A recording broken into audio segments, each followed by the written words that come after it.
Then I'll go to my old tried and true. This is called 100. I am 100% goddess, 100% of the time. No lying, I am optimal prime. It's easy to see me, I'm gonna be me. You don't recognize or feel me? That's a you thing, not a me thing. But if you refuse to see the 100% goddess in me, then it's a see you later kind of thing. Connection, reflection, rejection, introspection. Your energy inflection is a temporary projection compromised by my perception. And I get it, I misread your intentions. But the intimacy and intertwine of our two minds are worth a mention. Not fuck that, it's an intervention. Faithful forks of our destinies formed an intersection. Crossing paths now intentionally defies convention. It's easy to get twisted in semantics, almost pedantic, hierophantic. Maybe that made you frantic. But I was the one trying to be romantic, ignoring your words, putting weight on your antics. 40% truth, 60% compromise, a disguise. So you don't have to recognize the rise. Heights where I'd take you, places that would make you a foundation so nothing could break you. So envision that road, trekking to our highest elevation without hesitation. It's a fucking revelation. Or go ahead, stay behind your blinders, your myths, and the lies that bind you. I don't need to remind you, just put your fucking past behind you. You and me could be an incandescent, radiant we, but I won't settle for 40% me. I am 100% goddess, 100% of the time. Step into or out of my limelight, that's fine. I am optimal prime, 100% goddess, 100% of the time.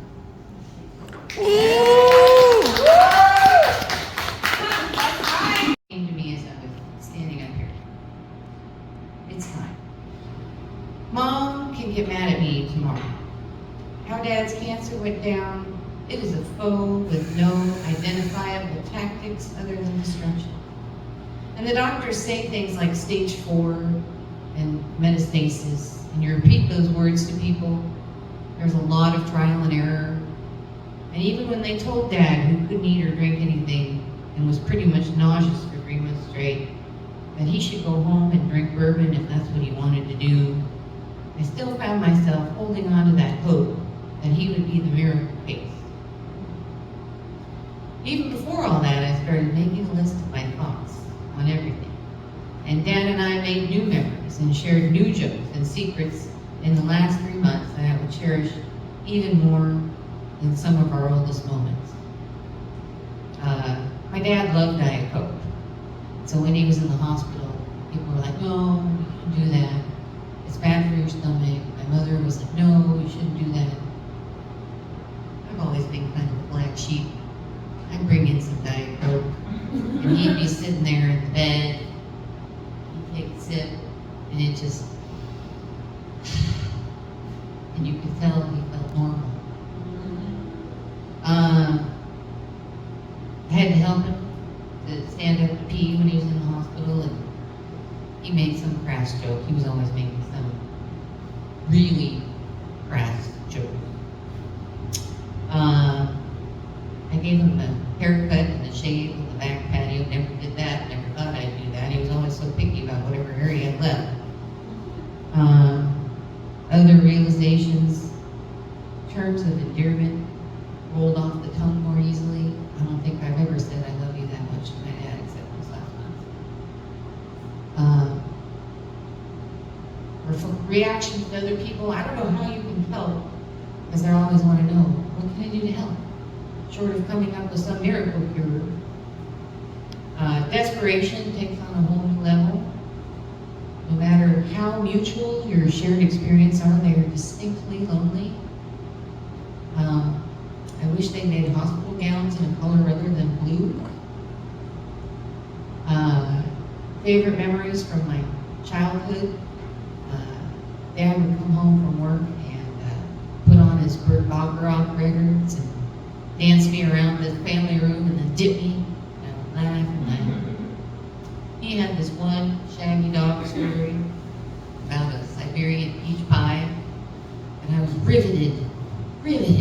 Sat there listening, it went on and on and on, and I'm waiting, and then it's a trick ending, and I was just so devastated. He thought it was hilarious. When I was really little, in the high chair, to get me to eat, he'd make the salt and pepper shakers talk. There was one that was a fisherman and his wife. So yeah, we'd go fishing. In hindsight, I wish we had trimmed his eyebrows because those were his most articulate ways of expressing himself once he couldn't talk. The vast arrays of experiences and lessons he provided me. I could install a ceiling fan, I could troubleshoot plumbing and heating problems. We'll do that sink tonight now. He took the time to explain things. He taught me how to spit. He taught me how to dance. He taught me how to fish. He taught me what to look for when buying a car. He taught me to prepare myself so I wouldn't be taken advantage of. He exposed me to music and nature, comedy, and loving vegetables. And even when he didn't understand me and questions what and why I did things, he never judged me. So, just wanted to share.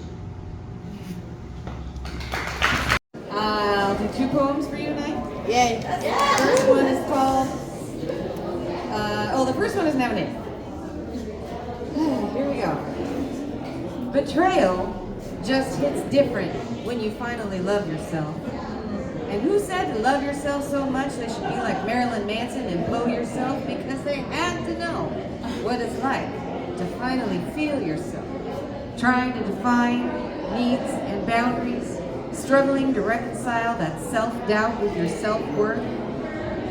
Nostalgia creeps in like some insecure, needy animal, begging you to cling to comfort and familiarity. But it's like trying to put on a latex glove when your hands are wet, not comfortable and seemingly futile. Look, I know sometimes my chain of words just don't make sense. It's processing all of this disappointment and pain. It's dense. Compromise seems so arbitrary. Settling back into our routine is just that, settling. Accepting the hurt, the rage, perfidia. It binds like clothing that's too tight or itchy, and all I want to do is rip everything off. But then I'll be naked and vulnerable yet again. Raw to the elements meant to keep me safe. Exposed to the reality of starting over yet again. And how many times can a phoenix rise up from the ashes before disintegrating into the ether forever? With every day that passes, the anger starts to rise. And I just can't listen to your words as truth anymore because they've all been riddled with disguise. Perhaps it's time we just consider this our demise. Because from here on out, it's just going to be more fighting and more lies. And I have been down this road. Yeah, you better sing it. And I don't want to hurt anymore. Yeah. Betrayal just hits different when you finally love yourself. Especially when you thought they loved you too. Woo, Jesus.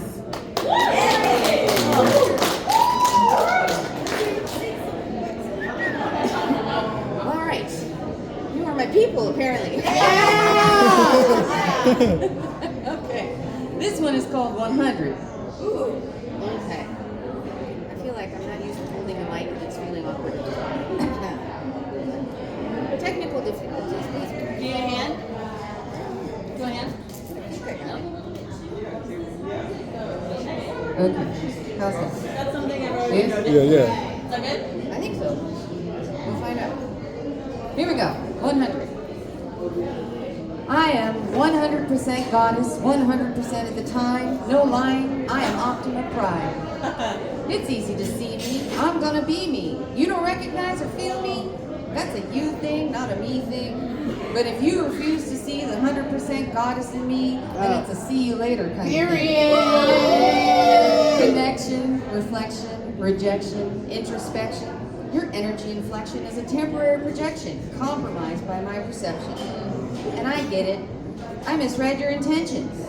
But the intimacy and intertwine of our two minds is worth a mention. Nah, fuck that, it's an intervention. Fateful forks of our destinies formed an intersection.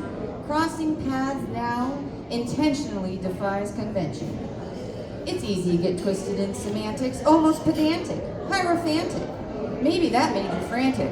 But I was the one trying to be romantic. Ignoring your words, putting weight on your antics. 40% truth, 60% compromise and disguise. So you don't have to recognize the rise. Heights where I'd take you, places that would make you a foundation so nothing will break you. So envision that road trekking to our highest elevation without hesitation. It's a fucking revelation. Or go ahead, stay behind your blinders, your myths and the lies that bind you. I don't need to remind you. Just put your fucking past behind you. You and me could be an incandescent, radiant we, but I won't settle for 40% me. I am 100% goddess, 100% of the time. Step into or out of my limelight, that's fine. I am Optima Prime. 100% goddess, 100% of the time. Yeah! You better! Lyda!